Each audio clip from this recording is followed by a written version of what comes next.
Hey guys, it's Luke Yan, and today I am going to be talking about my favorite Christmas slash holiday slash winter books that I recommend you read this holiday winter season. So, I thought I would dress for the occasion, so I'm actually wearing an ugly Christmas sweater that I wore for a Christmas social at college, and, I thought it was the perfect time to bust it out again, so yeah, I'm gonna be wearing this while I talk about some of my favorite books for this time of year. And these are in no particular order, so it's not like my favorite book versus like one that I just kind of recommend. Like, I recommend all of these. I think I'm gonna try to split it up between books that are actually like Christmas related and then books that are just like holiday and or seasonal. So the first book that I have here to talk about is The Afterlife of Holly Chase by Cynthia Hand. I read this book last year.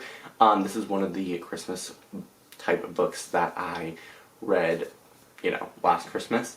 And this book follows a girl named Holly Chase who is a terrible person. She is really mean to her family and her, stepmother, I think it was, and she is rude to her friends, and she's just not a very nice human being. But one day she gets visited by the ghosts of Christmas past, present, and future, and they tell her to change her ways, and she does not, and so she dies, and she is sent to work for Project Scrooge, which is this sort of afterlife type place that sends ghosts of Christmas past, present, and future down to the living world to keep people from, being Scrooges. So Holly is assigned to be the ghost of Christmas past, and she finds out about this boy named Ethan, and hijinks and such ensue. So I gave this book 4 stars when I read it, and I do think it's definitely a book that I want to reread because last Christmas I was actually sick during Christmas, so I wasn't like in a reading mood. I was kind of just reading because I was, I did want to read, but I was not like in the best headspace. So I think I do want to reread this book in particular, just because if I enjoyed it then, I feel like I'll enjoy it even more the second time around. And I just thought Holly was like a really interesting main character. It's very Christmassy. Obviously it's inspired by A Christmas Carol, and, Ebenezer Scrooge and all of that. So it's, very Christmassy. It takes place in New York City during Christmas, so, great winter vibes and definitely a Christmas book that I would recommend. The cover is also really nice, so that's always a plus. Next, I have Hercule Poirot's Christmas by Agatha Christie. This is one of her mystery novels, obviously, one of her Hercule Poirot mysteries, and it takes place during the Christmas season. So it's been quite a few years since I've read this book, so I'm going to read the back for you all. It says, Christmas Eve and the Lees family reunion is shattered by a deafening crash of furniture and a high-pitched wailing scream. Upstairs, the tyrannical Simon Lee lies dead in a pool of blood, his throat slashed. When Hercule Poirot offers to assist, he finds an atmosphere not of mourning, but of mutual suspicion. It seems everyone had their own reason to hate the old man. So this book basically, it starts on the 22nd, which is actually the day that I'm filming this, and it ends on the 28th of December. So it goes through Christmas, and Hercule Poirot kind of comes to figure out this mystery and everything.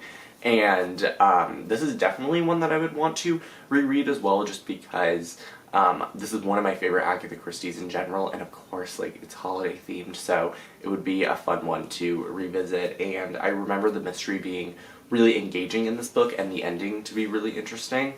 And I think that, the holiday aspect just makes it more fun, in my opinion, and definitely adds another layer to the story. Then I have 7 Days of Us by Francesca Hornak. This is a book that I think I might be slightly in the minority because I know a lot of people on BookTube read this book and weren't the biggest fans of it, but I really loved it. It reminds me a lot of one of my favorite Christmas movies, The Family Stone, so if you've ever seen that, this definitely kind of gives off those vibes. And it basically follows this giant family, and they live in this giant house called, I think it's Wayfield Hall, if I'm remembering correctly. Yes, Wayfield Hall. and one of the daughters in this family was just working on an epidemic in another country, and she comes home for Christmas, but she needs to quarantine for 7 days, so this whole family is stuck in this manor that they own together, and they can't leave, and it's, you know, secrets come out, and there's family drama, and it's just really fun, and also, of course, has the background of Christmas and the backdrop of the holiday season. So everyone kind of has their own things that they're dealing with in this book, and everyone's trying to coexist because it's been a while that they have all had a holiday together, so they're kind of just trying to figure out what to do and how to, you know, manage each other. And I really enjoyed it, and I definitely think it is worth a read at this time of year. Then I have In Holidaze by Christina Lauren. I think this is definitely a more popular like Christmas romance type book, and it follows a girl named Malin who it's her family and this other family, I believe, or like one of her distant relatives. They all go to this like cabin for the winter season, but this is going to be the last year that they do so, and Malin is wishing for, you know, another way to stay there in the coming years, and it is kind of like a Groundhog Day situation. She ends up reliving the same day over and over again, and I thought it was really cute. It's like not the best Christmas book I've ever read, but it's definitely one that, like, if you want Christmas vibes with like a cute romance as well, this is definitely a great one to pick up. Next, I have probably one of the most like well-known YA Christmas type books, and that is Let It Snow by John Green, Maureen Johnson, and Lauren Miracle. And this you know, follows 3 different stories because each author took a different story, and they're all sort of interconnected. There's this like town that links all of these stories together. This was actually made into a Netflix movie, and the movie definitely does like take some liberties and stuff, and instead of having like the 3 segmented stories, they kind of blend it together in the movie. But I did really like this book. I think Maureen Johnson's story was probably my favorite, then Lauren Miracle's, then John Green's, but they're all, you know, all 3 of them are really fun, and there's like a snowstorm and everything, so, you know, and there's like, it's just fun to read and see like how the authors connected to their different characters and everything, so definitely a fun read if you haven't gotten to it already, because as I said, it's a super popular holiday read. Then I also want to talk about Letters from Father Christmas by J.R.R. Tolkien. Obviously, J.R.R. Tolkien is most well known for writing the Lord of the Rings series, but he also wrote this book, which I do want a physical copy of someday. But it is basically a book that he wrote for his kids. He was trying to, you know, write these letters from Father Christmas, so like Santa basically, to his children, and it just ended up being a book, and it's really, really cute, and you kind of get to see into like his mind and like see his softer side with his kids and everything. And I think if you're a fan of Lord of the Rings, it'll be really interesting to read this book and see like what other things he has written. And then another book that just made its way onto this list is Whiteout by, let's see if I can remember all the authors, Danielle Clayton, Tiffany D. Jackson, Angie Thomas, Ashley Woodfolk, Nick Stone, and Nicola Yoon. And this is another anthology type of book, similar to Let It Snow, but it is like a full-length novel, so the different stories kind of interweave with one another instead of being like separate stories like in Let It Snow. So this book takes place in Atlanta, and it follows these different characters as they're all dealing with this massive snowstorm coming into Georgia. They don't really know how to deal with it because, of course, like, Georgia doesn't get a ton of snow every year, if any at all. So the city of Atlanta has no idea what to do, and the kind of overarching story is between Stevie and Sola, and they're a couple that broke up, and Stevie wants to get them back together, so she kind of brings all her friends together to try to make this grand gesture to get Sola back, and we follow that story throughout the book, and then also the stories of her different friends as they're all stuck with people that they like, or don't like, or remember, or have forgotten. So it's really interesting, and all of the stories are not like as good as the others. Like, there are some that are like better, but that was a weird way to say that. There are some stories that I enjoyed a lot more than others, but overall, I do think this was a really cute kind of collection, and it's I would probably pitch it as like the YA version of Love Actually. So now I'm going to talk about some books that just like take place in the winter and have some of those like wintry vibes. And the first one is another Agatha Christie book, which is the Sittaford Mystery, which is, I am going to be completely honest, I don't remember the plot of this book very much, but I do remember, I actually mentioned it in a vlog that I did, and I'll link like all of my Christmas holiday type videos in the description box below if you're interested, to see some more. And I will be doing a 24-hour readathon tomorrow, actually, for this... for the winter and Christmas. So, yeah, that'll be exciting. But I read this book for that, and the main thing that I remember is just, I liked what she did with, like, the POVs, and it's, like, a locked room mystery. Everyone's, like, snowed in, and it's definitely a fun, like, you know, wintry one, even though Christmas is not, like, a huge portion of this story. Another wintry book that I want to talk about is Winter Garden by Kristen Hanna.